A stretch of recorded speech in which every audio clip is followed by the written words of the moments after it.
ஆசீர்வாதத்துக்காக, ஒரு நன்மைக்காக ஆண்டவர் உங்களை காத்திருக்க வைக்கிறாரானால், உங்களுடைய சரீரத்தினுடைய பலன் எல்லாமே போய்விட்டது. நீண்ட காலங்களாக காத்திருக்கிறோம், ஆனாலும் ஒரு பலனும் இல்லை. எவ்வளவோ ட்ரீட்மெண்ட் பார்க்குறோம், எவ்வளவோ காரியங்களை செய்கிறோம், கர்த்தருடைய வார்த்தையை சொல்லி காத்திருக்கிறோம், ஒன்றுமே நடக்கலை அப்படின்னு நல்லா புரிந்து கொள்ளுங்கள். உங்கள் சரீர பலத்தினால் இருக்கும்போது அது வந்துச்சு அப்படின்னா அது உங்களால் உண்டானதாக இருக்கும்.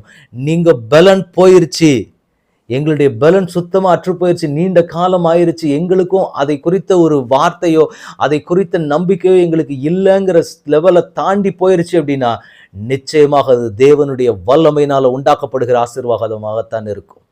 அது எந்த ஆசீர்வாதமாக வேண்டுமானாலும் இருக்கட்டும், ஒரு குழந்தையாக இருக்கட்டும், திருமண காரியமாக இருக்கட்டும், எந்த ஒரு காரியமாக இருந்தாலும் சரி, நாட்கள் தாமதமாகிறது அப்படின்னா உங்களுடைய பலன் அற்றுப்போகவும் உங்கள் திராணி அற்றுப்போகவுமாய் தேவன் கொடுக்கிறார் என்றால், அந்த நாட்கள் அப்படிப்பட்ட விதத்துல தாமதமாகி போகுது அப்படின்னா உங்களுக்காக விசேஷித்த நன்மையானதொன்றை தேவன் ஆயத்தப்படுத்தி கொண்டிருக்கிறார். எனவே அது தேவனுடைய வல்லமையினால பிறக்க போகிற குழந்தை, தேவனுடைய வல்லமையினால நடக்க போகிற திருமண காரியம், தேவனுடைய வல்லமையினால கிடைக்க போகிற பதவி உயர்வு, நீங்க அதற்கு ஆயத்தமாக வேண்டும் என்று கர்த்தர் சொல்லுகிறார். அன்றைக்கு